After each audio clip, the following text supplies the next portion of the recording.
But they got a program, Brian, on the air today for all of the behind the scenes nerd of this boring, stressful modern shit. The WWE Unreal. Everybody wanted us to watch, and I gotta be honest, I can't hate this show. I hate some parts of this show, but I can't really hate this show because there's parts of it. There's the element of something there that I wish they could do more. I wish they could do more of the good stuff and less of the bad stuff. Does that make any sense? I guess so. I will try to explain that there are certain people that can do this, that are on this show, that are in their own way, whether they're being told to or whether they're just coming up with it. They're good at blurring the lines because we all know in this modern day and age that a lot of this shit's bullshit anyway, most of it. But they are able to blur some lines and leave some doubt in whether they're bullshit or not. And then there are aspects of it where, you know, when one of these bland, boring, peanut-headed writers is either being talked to or is giving anybody an instruction of anything, then that to me destroys some type of illusion. Ed Koskey is the most bland epitome of a white person I've ever seen. I bet his sweat isn't salty. There's no spice to him at all. And for him to be somebody that would be able to tell the WWE superstars or any wrestlers what to do, I think it just sucks. But I can see Triple H in a corner with fucking CM Punk or Seth Rollins, either one, saying, look, I know you hate that fucking guy in real life. Y'all really just don't get along, or you never like, or whatever the fuck. So let's make some money with this. Let's put you guys in the Dana White kind of thing that they're trying to do with Triple H anyway here. Make him the Dana White of the concept of the thing. I don't want to see these fucking writers because it's an insult that any of these bland white fucking guys and girls could tell CM Punk or Drew McIntyre or any of these big kick-ass fucking wrestlers what to do. Do you feel me? You know, like what you said at the top, how your reaction is probably not what people expect or things you liked. I found it to be an interesting look. Again, we could argue about what was real and what was done for the cameras. But on the other hand, it still to me looks like an unnecessary, convoluted setup for the writing team, for there to be a writing team, for that many people to be in the room to the point where some people aren't even there. They're on video screens. I just think that's completely unnecessary. And it's falling into the trappings of Vince. I think there's a lot of things that Vince normalized in terms of wrestling production that people still do, that WWE still does because he did it, the way he did it. But I think it's completely unnecessary, that many people to be contributing and Triple H to sit there. A lot of people thought this whole thing was about Triple H blowing himself. But Triple H to sit there as the ultimate judge of, you know, what would work and what wouldn't work. Well, no, that's not true because after his heart issues, he's not allowed to exert himself like that anymore. And it's hard for him to bend at this point as age has crept up. But no, in all seriousness, this show is incredibly well shot. It's well produced. It's well edited. And what I would love to see, because they're trying to make a show about how difficult this shit is, that everybody thinks it's so easy. And they said what a producer did. We've talked about that here on the show. It is a complicated production, but Cody is great at what he said. I play myself. He blurs the lines. Punk, he's a master at it. You can't tell. Rhea Ripley is fantastic because she was talking about, I become Rhea, but I've got to let a Rhea in me, that type of thing. The personalities are coming off well.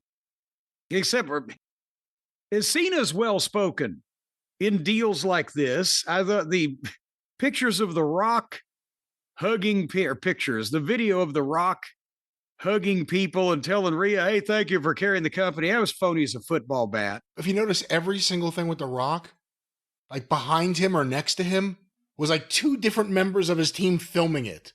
Yeah. Like Gewurz has his phone out. There's like another guy with a camera. It's like everything is being done for the camera. Him walking around like, hey, how you doing? Like he's the boss who's there all the time. But Completely that's the fake. thing is I like seeing Rhea and Cody and Punk and the talent that they're focusing on, and they do this well. And obviously Rhea Ripley is somebody that they're really concentrating on for the future. And they worked the shoulder separation in. They weaved real and working together, and it is interesting. And Triple H is being made the benevolent father figure, right? But that's the Punk profile. He always wanted to main event WrestleMania. And they told the story of the real heat between him and Triple H, where they didn't trust each other.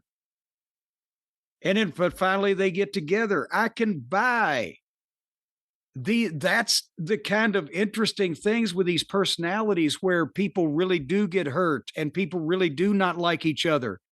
And I can buy the Triple H being the Dana White character that, is trying to wrangle these wild personalities and keep them in line. Yes, they're admitting it's a work, but they've done that long ago. But when you see, I wrote her name down. A woman named Alex Williams, senior WWE writer, standing in the back, giving Punk some instructions on whatever the fuck he was doing. And he's quietly humoring her, and he's going to go out and do what he wants anyway. But I don't want to see that.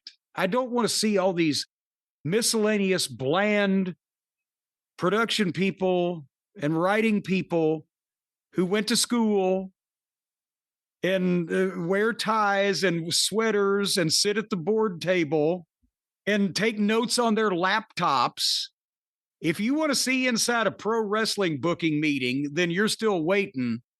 If you think it ever looked like that until modern times.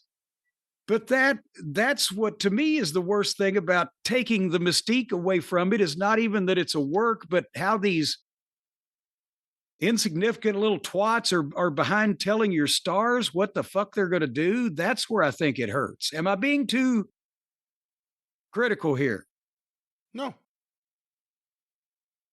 I mean, because Rhea came off, she's got a shrunken head. She's got a cool house.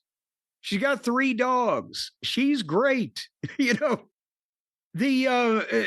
whole thing with Punk and the real life heat with Triple H. That's great. The Punk telling Seth the starter's back. That's the kind of shit. Yes, it's a work, but we're competing. Jerry Jarrett would like shit like that. But then when they go to browbeating Abyss because he's calling the moves what they're going to do ahead of time, and and they're over time. God damn it, Abyss! That's too much inside the sausage factory to me. And I know that the reality TV people think that it's humorous drama that goes on, but fuck that. That's what makes the business look bad. I want to think that they're going over time because they've got caught up in the moment and they can't control themselves. Maybe something's happening. I don't want to, don't grab him in your hold because we don't have time for that. That's too much micromanaging. Again, is that unreasonable for me to make that comment? I don't think so. What did you think of, I thought he came across incredibly likable, but what did you think of his interaction with Bruce where he was profusely apologizing to Bruce?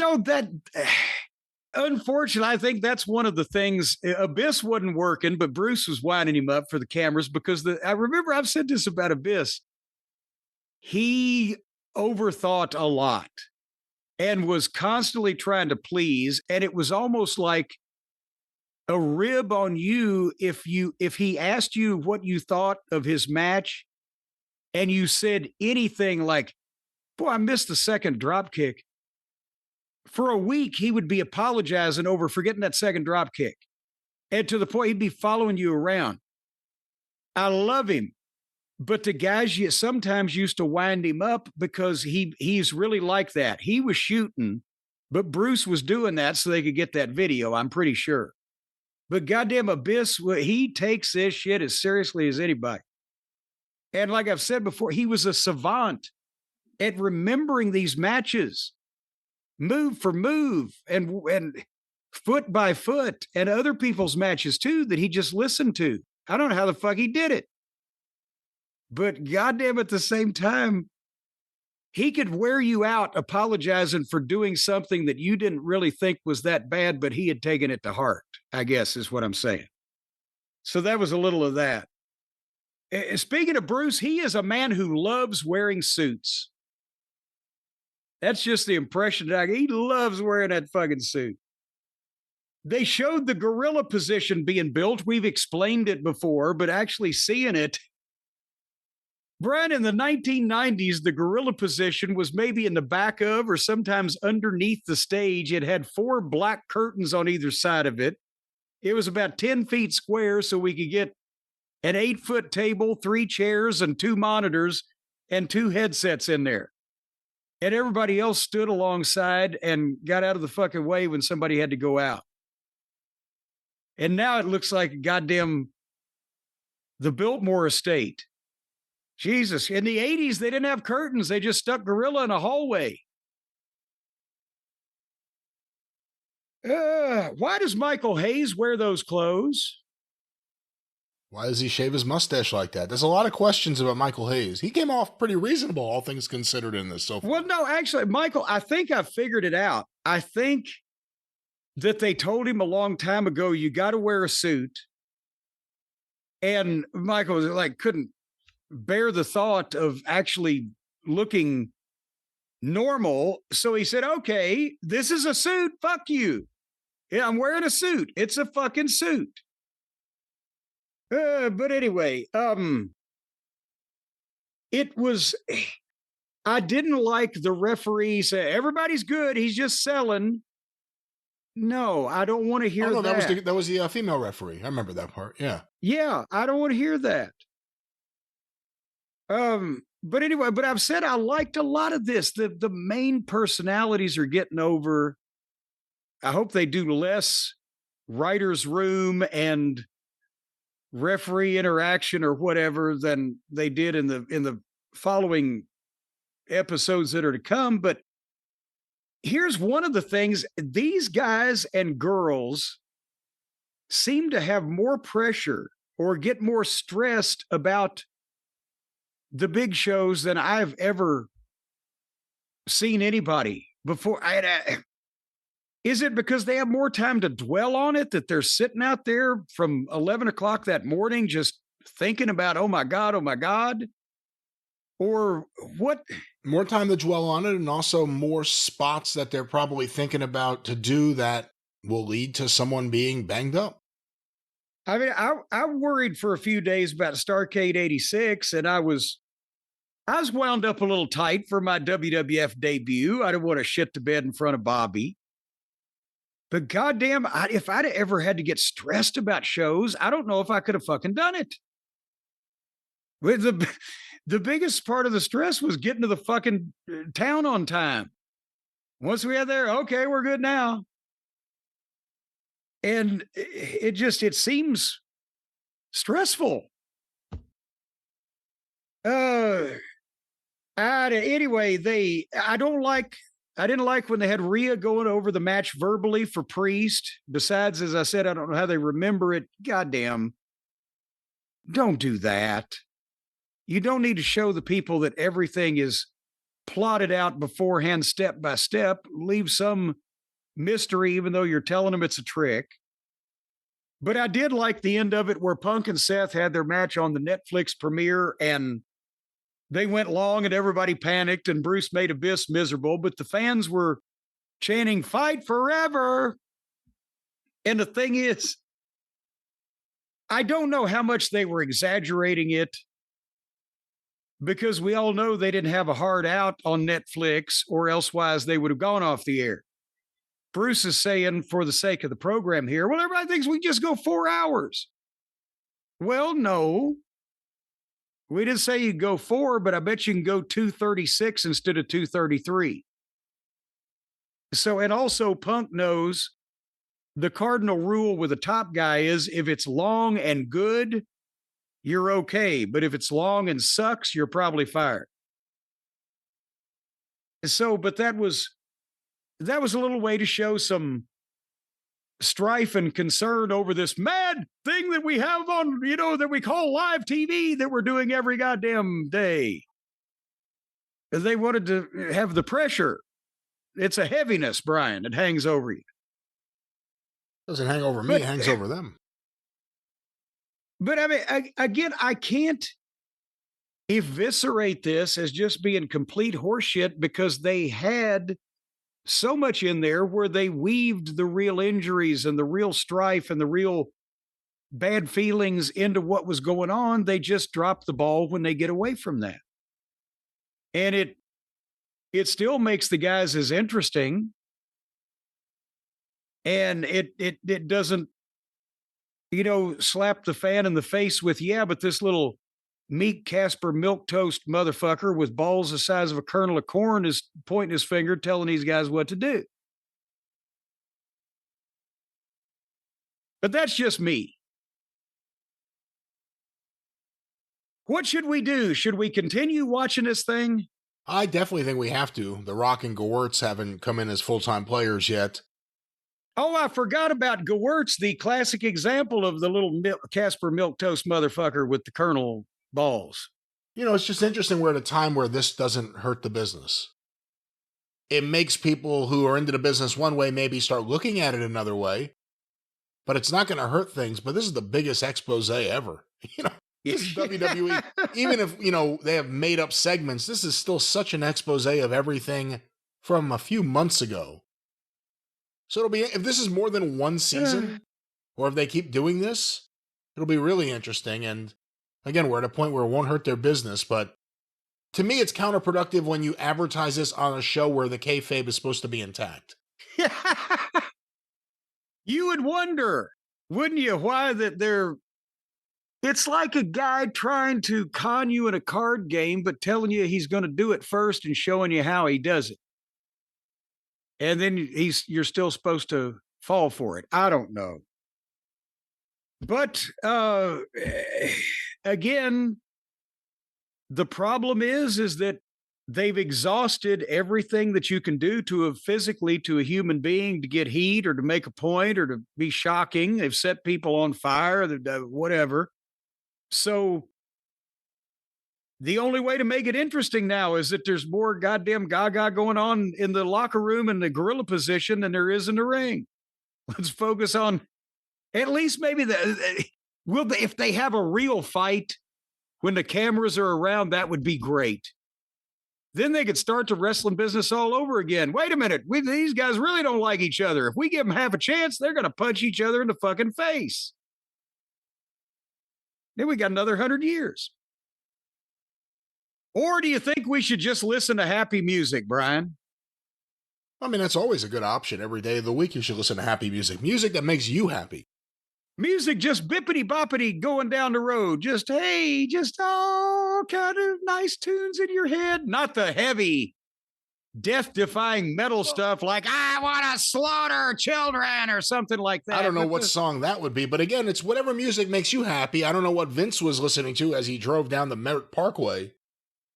But well, he probably wasn't listening to anything happy and peppy on his Raycon everyday wireless earbuds. He wasn't, for the record, he wasn't wearing Raycon earbuds when he had the accident. I was talking about music in general. I was saying he wasn't doing that. He wasn't listening to happy, peppy music on his Raycon everyday earbuds. He was driving down the road in a fit of pique without the calming effect of the music that plays into your ears and your head and your occipital protuberances over the Raycons. You know what he was doing, don't you? He was muttering to himself over and over, I got to get there, I got to get there. Maybe he was driving to his Raycons. He forgot them. He had to get back and get them. He can't stand life without them. Maybe that's what he was saying. Oh, mother, where are you? I'm your little Vinny boy. But now, folks, the Raycon everyday earbuds, You got them. You take the active noise cancellation that they've got, where you can just press the button and instantly everything active in the world is silent. Active noise cancellation. Boom. You're going to be in a vacuum. But you pair that with 8 hours of playtime and a 32-hour battery life, you're never going to have to take the Raycons out of your ears. You just sleep with them, you eat with them. About every once a year or so, you have to go to the hospital and make sure your skin is not growing around the buds. But otherwise, you don't have to take them out. They come out, you will take them out, nothing will be growing around them. They are comfortable, they are easy to use, they are fit for your ears. You have options to get them in the right fit. And of course, they are safe and they have great sounds. And that's really what this is all about, ladies and gentlemen. The sound, great sounds abound with Raycon. The sounds abound. Good God Almighty, the great round mound of sound. And don't believe me, check out their tens of thousands of 5-star reviews. Of course, you do have to take them out every now and then to trim the hair in your ears. The hair can interrupt the signal, ladies and gentlemen, to act as small antenna that pick up other radio signals. So keep your hair trimmed. Scientifically, this is not what will be happening, ladies and gentlemen. Don't worry about your ear hair. But romantically, is your spouse going to want to stick their tongue in your hairy ear? You got to keep that thing cleaned out. Nothing to do with how are you gonna have sweet nothings whispered in your ear, whether you got a Raycon everyday wireless earbud in it or not, if you got a hairy ear? Don't worry about nothing being whispered into your ear. Worried about, again, music you like being played by you in your ear at your choice. Remove when you want. Enjoy that music, Raycon. Yes, and you can set it on whisper setting, or the same vocal can shriek at you. It just depends on how loud you like it. You can, In-a-gada-da-vida, or In-a-gada-da-vida. You can set it either way. Well, no, that's not how the track would be adjusted. It's not all of a sudden it'd be whispering to you, but once again... No, the singer, you can set it where the singer actually just starts screaming at random. It's really wild. You ought to hear Anne Murray. Anne Murray. Sounded like fucking, sounded like goddamn Joan Jett. Ladies and gentlemen, tell you what.